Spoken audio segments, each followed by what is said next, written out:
और धन्वंतरी भगवान प्रकट कब हुए? बोले दीपावली के 2 दिन पहले, जिसको धनतेरस कहते हैं। ये आदमी की बुद्धि तो धने में रहती, इससे ज्यादा कुछ होती नहीं। अब लोग समझते हैं धनतेरस के दिन क्या करना चाहिए? बोले धन बटोरना चाहिए। लोटा थरिया खरीदने चले जाते हैं, बाजार खूब लगती है, खूब बर्तन लोग खरीदते हैं। धनतेरस के दिन बर्तन खरीदने का कोई महत्व नहीं है। ये तो मूर्खों की दुनिया बड़ी जबरदस्त है महाराज, क्या समझा। लोटा कटोरा खरीद करके ले आएंगे, बोले आज धनतेरस है बर्तन खरीदो। धनतेरस के दिन धनवंतरी भगवान का अवतार हुआ। उस दिन भगवान धनवंतरी का पूजन करना चाहिए। और धनवंतरी भगवान अमृत कलश लेकर के प्रकट हुए, आयुर्वेद के ग्रंथ को लेकर के समुद्र से प्रकट हुए। और समस्त प्रकार की औषधियों का मूल जो है आंवला, हरड़ और बहेड़ा, जिसको त्रिफला कहते हैं, ये त्रिफला औषधि, अमृत कलश, आयुर्वेद, इन 3 चीजों को लेकर के धन्वंतरी भगवान प्रकट हुए जगत के कल्याण के लिए। तो धनतेरस के दिन धन्वंतरी भगवान की पूजा करनी चाहिए। और पूजा करने के बाद उनसे आरोग्य की कामना करनी चाहिए कि हमारे जीवन में आरोग्यता हो, हम अमृत तत्व को प्राप्त करें। हे परमात्मा, वयम अमृतस्य पुत्राः, हम उस अमृत परमात्मा के पुत्र हैं और वो परमात्मा हमें भी अमृत प्रदान करें। हमारे जीवन में अमरत्व आ जाए, हम भी अमर हो जाएं। अमर होने का मतलब क्या है? बोले सदा सदा के लिए भगवान के चरणों को प्राप्त करने, यही अमर होना है। अमर होने का मतलब कि हम मरे नहीं। और मरेंगे कब? बोले जब दुनिया में पैदा होंगे तभी तो मरेंगे। तो ऐसी कृपा ठाकुर की हो जाए कि हमें संसार में फिर पैदा न होना पड़े। अगर हम पैदा नहीं होंगे तो फिर मरेंगे नहीं, इसका मतलब हम अमर हो गए। यही अमरत्व है। ये अमरत्व जीवन में आवे, लेकिन ये कब आएगा? बोले जब गोविंद के चरणों में पहुंचे। इस भावना से धनतेरस के दिन धनवंतरी भगवान की पूजा करनी चाहिए। इसीलिए कथा सुनी जाती है। कथा में ही इन सारी बातों का उत्तर मिलेगा। कहां मिलेगा? कथा में आएंगे तभी वो चीज आपको मिल जाएगी जो आप स्वयं ढूंढते ढूंढते मर जाएंगे, नहीं मिलेगी, वो कथा मिल जाएगी। अन्यथा मत समझना।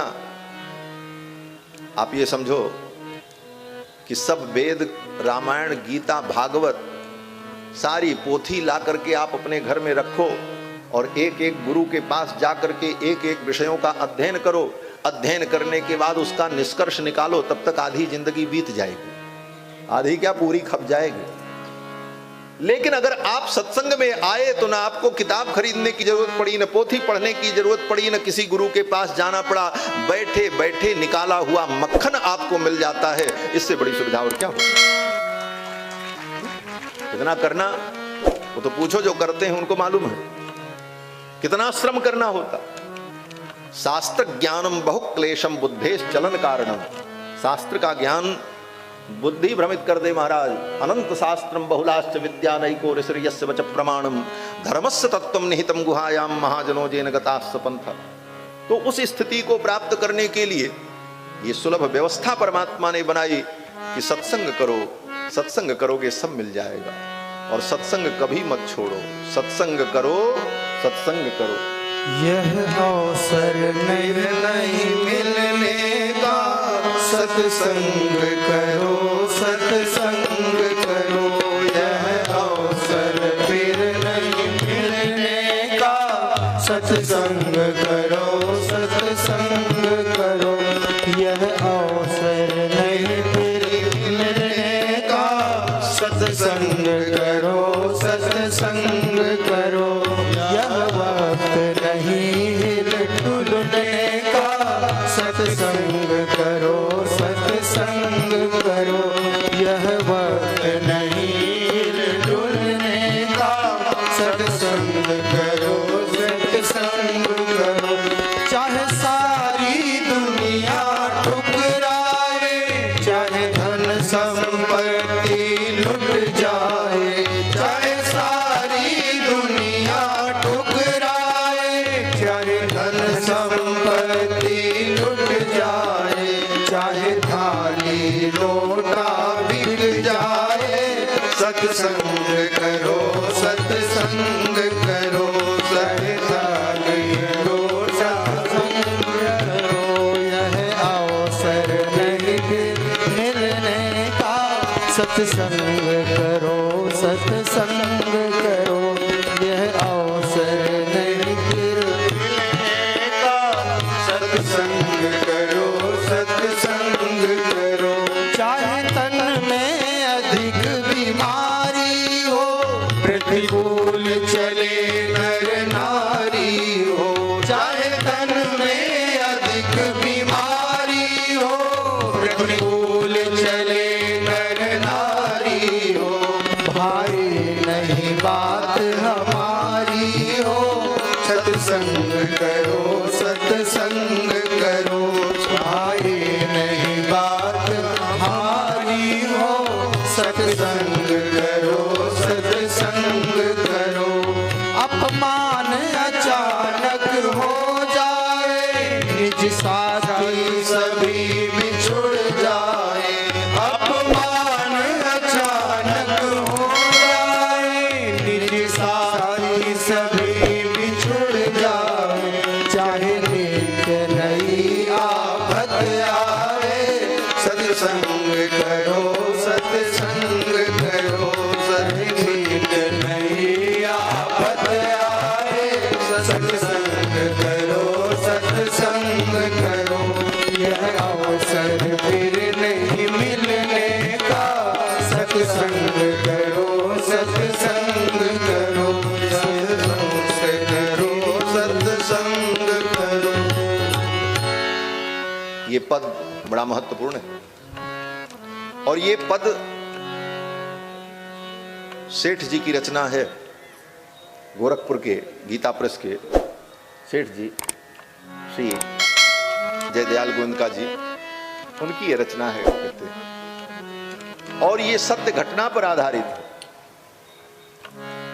उनके पास कुछ नहीं था, एक महात्मा के साथ सत्संग हुआ और उन महात्मा को विदा करने के लिए उनके पास व्यवस्था करने के लिए कुछ था नहीं सेठ जी को। सेठ थे, चांदी की गिलास और चांदी की कटोरी पूजा में रखते थे, वही बचा था। अंत में उन्होंने उसको भी बेच करके उन संत की सेवा की और उनको विदा किया। और उसी पर उन्हें यह भाव आया कि सत्संग करो चाहे थाली लोटा बिक जाए, सत्संग करो सत्संग करो। ये बात मुझे भी नहीं मालूम थी, लेकिन अभी इसके पहले मैं दिल्ली कथा करने गया। जीवन तो पूरा सीखने के लिए मिला है महाराज, मरते दम तक सीखना है, कभी पूर्णता नहीं होती। दिल्ली में मैं कथा करने गया तो एक माताजी हैं सुमित्रा मैया, वो मुझे अपना बेटा ही मानती हैं, बड़ी उनकी श्रद्धा है, श्रद्धा भी है वात्सल्य भी है। और वो महाराज श्री राम सुखदास जी की सत्संगी हैं, उनके साथ उन्होंने बहुत सत्संग किया है। तो वो संस्मरण सुनाने लगी, महाराज जी ये भजन जो आप गाते हैं कि सत्संग करो, ये अवसर फिर नहीं मिलने का, सत्संग करो। चाहे सारी दुनिया ठुकराए, चाहे धन संपत्ति लुट जाए, चाहे लोटा थाली बिक जाए, सत्संग करो। ये किसकी रचना है? हमने कहा माता जी हमको भी नहीं मालूम किसकी रचना, गाते तो हैं, अच्छी लगी इसलिए गाते हैं और प्रेरणाप्रद है। उन्होंने कहा ये सेठ जी की रचना है और उनके जीवन की ये घटना थी, इसलिए उन्होंने इस पद की रचना। तो बंधुओं, जीवन में सत्संग अगर है तो सब कुछ मिल जाएगा। गति कीरति मति भूति भलाई, जहां जब जतन जहां जहीं पाई, सो जानब सत्संग प्रभाव, लोकहु वेदन आन उपाऊ। गति कीरति मति भूति भलाई, कुछ भी संसार में किसी को मिला तो सत्संग से मिला। दुनिया के सारे काम बंद हो जाएं लेकिन सत्संग मत छोड़ना, ये प्रतिज्ञा कर लो आज यज्ञ मंडप में। कहीं भी कथा होगी, सत्संग होगा, हम समय निकाल करके सुनने जाएंगे, थोड़ा ही सुनेंगे लेकिन जरूर सुनेंगे। और सत्संग करते रहोगे तो जीवन में सब मिल जाएगा। सत्संग करोगे ज्ञान मिल जाएगा, संत मिल जाएंगे, परम संत मिल जाएंगे और सभी संतों के आराध्य भगवान भी मिल जाएंगे, पक्की बात। तो बंधुओं, मैं निवेदन कर रहा था कि भगवान का 12वां अवतार धन्वंतरि के रूप में हुआ और 13वां अवतार भगवान का वहीं समुद्र मंथन के प्रसंग में मोहिनी के रूप में हुआ। जब अमृत प्रकट हुआ तो सब देवता लड़ने लगे, देवता दैत्य, हम पिएंगे हम पिएंगे। देवता लोग अमृत को, दैत्य लोग अमृत कलश लेकर के भाग गए। अहम पूर्वम नत्वम नत्वम इति प्रभो। अमृत कलश लेकर के भागे, लेकिन दैत्य लोग भी अमृत नहीं पी पाए। कलश उनको मिल गया लेकिन पी नहीं पाए। क्यों? बोले आपस में झगड़ा होने लगा। अहम पूर्वम, पहले हम पिएंगे। वो कहे अहम पूर्वम, पहले हम पिएंगे। अहम पूर्वम नत्वम नत्वम, तुम नहीं पहले हम। ये तू मैं की चक्कर में अमृत नहीं पी पाए। क्यों? बोले उनमें सुमति नहीं थी। कितनी भी संपत्ति आपके पास हो जाए, अगर जीवन में सुमति नहीं है तो संपत्ति का भोग नहीं कर पाओ, और सुमति है तो संपत्ति का भोग होगा। जहां सुमति तह संपत्ति नाना, जहां कुमति तह विपत्ति निधाना। उन दैत्यों में सुमति नहीं थी, इसलिए अमृत मिलने के बाद भी वो अमृत नहीं पी पाए। और मोहिनी भगवान प्रकट